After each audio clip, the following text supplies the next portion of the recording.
ক্রোধ আর ক্ষমা জান্নাতের পথে এই দুটো গুণ কতটা জরুরি চলুন জেনে নিই। তো একটা প্রশ্ন দিয়ে শুরু করা যাক, আসলে শক্তিশালী কে? সাধারণত আমরা ভাবি যে কুস্তিতে জেতে বা অন্যকে হারিয়ে দেয় সেই বুঝি শক্তিশালী।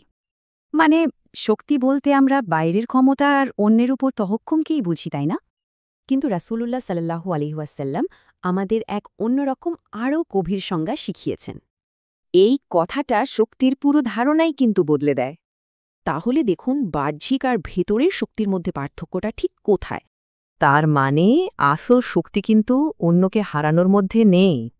বরং আসল শক্তি হল নিজের রাগকে নিয়ন্ত্রণে আনা, এটাই ভেতরের আসল জয়। যখন রাগ ওঠে তখন থেমে চিন্তা করে নিজেকে সংযত রাখাই হল আসল শক্তির পরিচয়। এই গুরুত্বপূর্ণ শিক্ষাটি বুখারী ও মুসলিম শরীফের সহিহ হাদিসেও উল্লেখ করা হয়েছে। আর এই আত্মনিয়ন্ত্রণই কিন্তু আমাদের জান্নাতের এক ধাপ কাছে নিয়ে যায়। তাহলে মূল কথা কি? সবচেয়ে বড় লড়াইটা নিজের সাথেই, আর নিজেকে নিয়ন্ত্রণ করাই চূড়ান্ত শক্তি।